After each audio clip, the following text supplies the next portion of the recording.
Assalamualaikum warahmatullahi wabarakatuh. Perkenalkan kami dari kelompok 3 yang beranggotakan Tika Trisuryani, NIM 203200249 dan Widya Utami, NIM 203200256.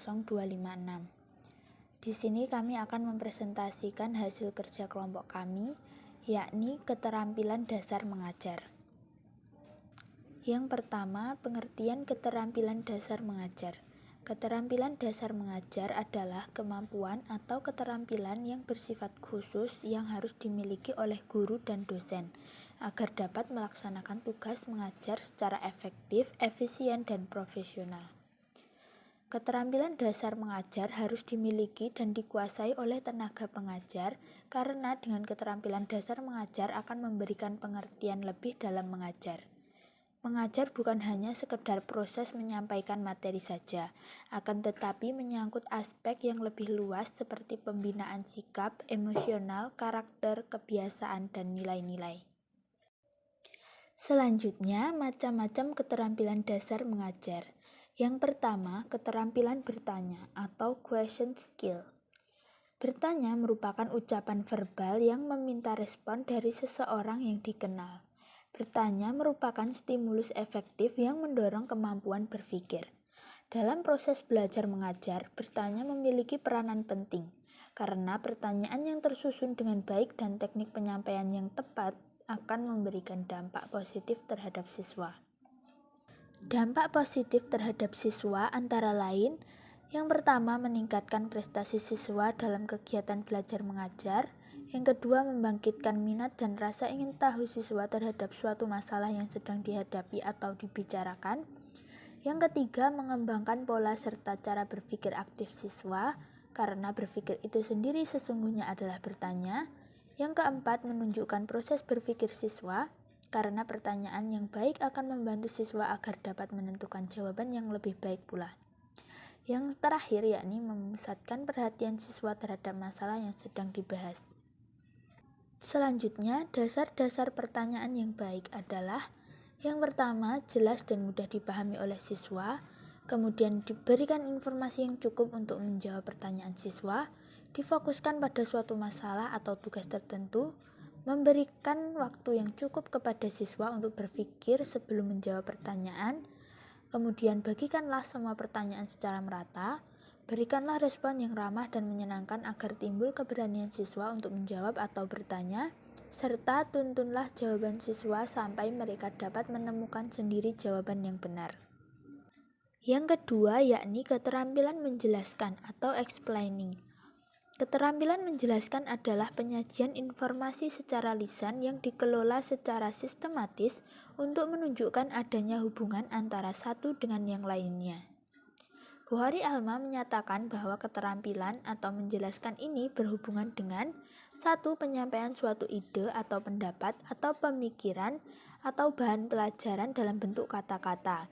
Yang kedua, pengorganisasian dalam menyampaikan ide tersebut, yang meliputi sistematika penyampaian dan hubungan antar hal yang terkandung dalam ide tersebut.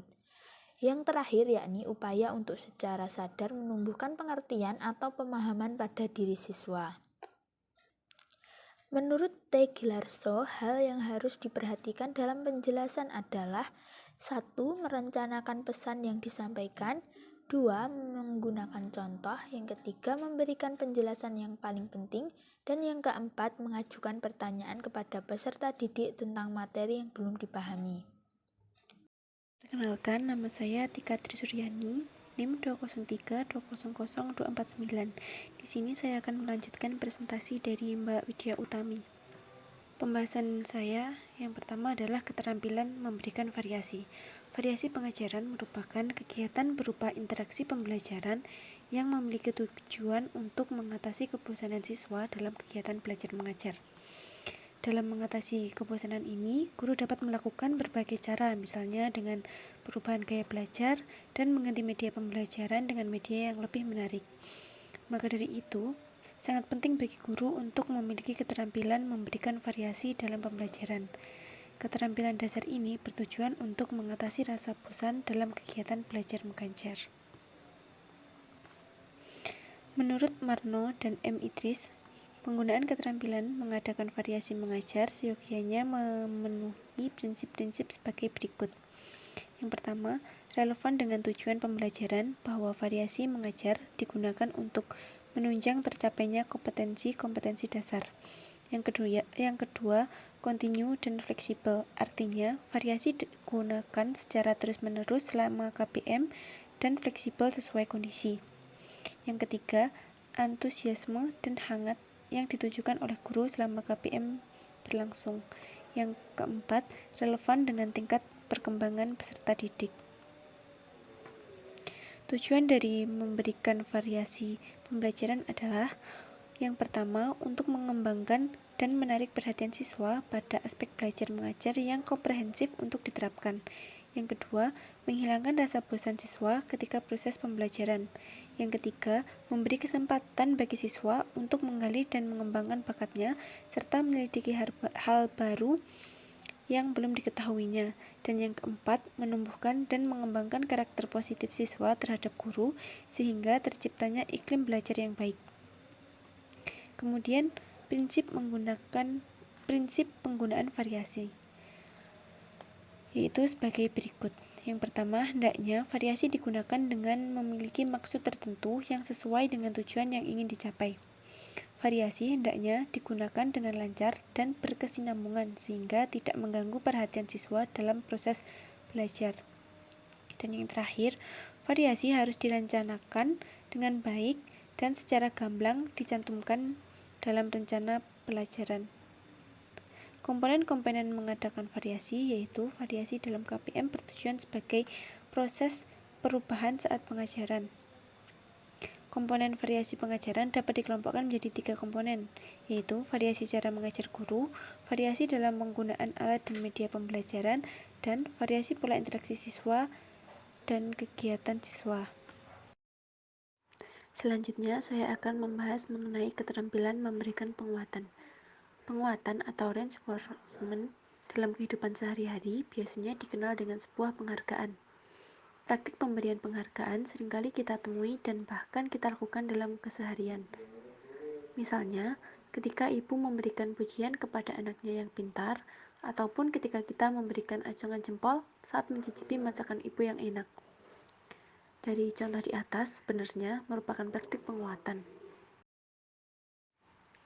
Nah, tujuan dari diterapkannya penguatan antara lain meningkatkan perhatian siswa, membangkitkan dan memelihara motivasi siswa, memudahkan siswa untuk belajar, dan mengontrol serta memodifikasi tingkah laku siswa yang kurang positif serta mendorong munculnya tingkah laku yang produktif.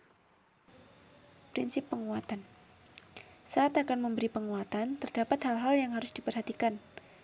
Agar penguatan berjalan dengan efektif, maka harus menerapkan beberapa prinsip penguatan. Prinsip-prinsip penguatan tersebut antara lain, yang pertama, menghindari respons negatif. Yang kedua, keantusiasan dan kehangatan. Dan yang ketiga, kebermaknaan. Selanjutnya, cara-cara penguatan. Dalam memberikan penguatan dapat melalui beberapa cara, antara lain sebagai berikut. Yang pertama, penguatan untuk siswa tertentu. Yang kedua, penguatan untuk kelompok siswa. Yang ketiga, pemberian penguatan secara segera. Yang keempat, variasi dalam penguatan. Dan yang terakhir, penguatan tak penuh. Selanjutnya, komponen penguatan. Komponen-komponen penguatan terdiri dari 2 penguatan, yaitu penguatan verbal dan penguatan nonverbal. Penguatan verbal dapat dilakukan dengan menggunakan 2 cara, yaitu dengan kata dan kalimat. Contohnya, jika melalui kata yaitu ya, bagus, pintar, benar sekali, dan sebagainya. Kemudian untuk contoh kalimatnya seperti kamu pandai sekali, pekerjaan Ica sangat bagus, perilaku Rudi patut diteladani, dan sebagainya. Kemudian untuk penguatan nonverbal, penguatan ini merupakan aktivitas berupa isyarat guru yang dapat mendorong tingkah laku siswanya dalam kegiatan positif. Penguatan nonverbal terdiri dari penguatan berupa mimik wajah, gerak tubuh, penguatan dengan melakukan pendekatan dengan siswa, dengan sentuhan, dengan kegiatan yang menarik dan menyenangkan, penguatan dengan benda atau simbol, serta penguatan tak penuh. Sekian presentasi dari kelompok kami. Apabila ada kurangnya kami mohon maaf, dan semoga dari presentasi ini dapat bermanfaat. Akhiran, wassalamualaikum warahmatullahi wabarakatuh.